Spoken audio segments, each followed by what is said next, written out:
হাদিস এর মধ্যে বলছেন এটা হচ্ছে হাদিসের কুদস, অর্থাৎ পুরো কথাটাই আল্লাহ সুবহানাহু ওয়া তাআলা তিনি নবীকে যেমন বলেছেন যেমন লিখে দিয়েছেন। আর হাদিসের মধ্যে পার্থক্য রয়েছে, কুদস একটা হাদিস, অর্থাৎ কিছু হাদিস আল্লাহ সুবহানাহু ওয়া তাআলা সারমর্ম বলেছেন, আল্লাহ নবী নিজের ভাষায় প্রকাশ করেছেন।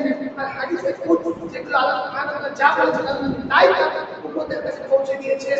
এই হাদিসের কুদসের মধ্যে আল্লাহ সুবহানাহু ওয়া তাআলা বলেছেন যে আদমের সমস্ত সন্তানেরা শোনো,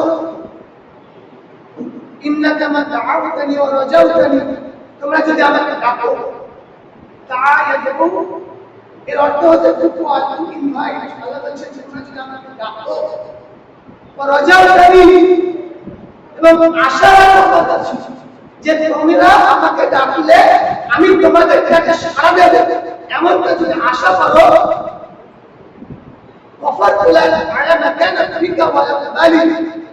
আমি তোমাদেরকে ক্ষমা করে দেব, বলে আমি একটা হিন্দু মাত্র পরোয়া করি।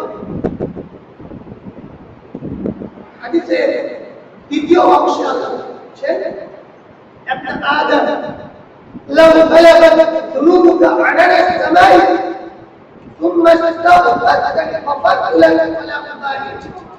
আল্লাহ বলছেন চিলড্রেন অফ আদম, আদমের সন্তান সন্ততিরা শোনো, লাউ বালাগাত যুনুবুকা আনানা সামাই,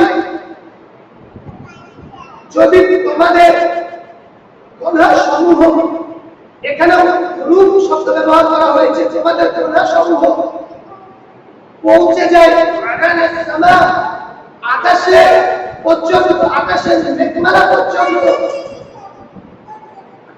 সুম্মা ইস্তাগফারতানি, আল্লাহ বলছেন তবুও আমি তোমাদেরকে ক্ষমা করে দেব, ওয়ালা উবালি, এতে আমি বিন্দু মাত্র পরোয়া করি না।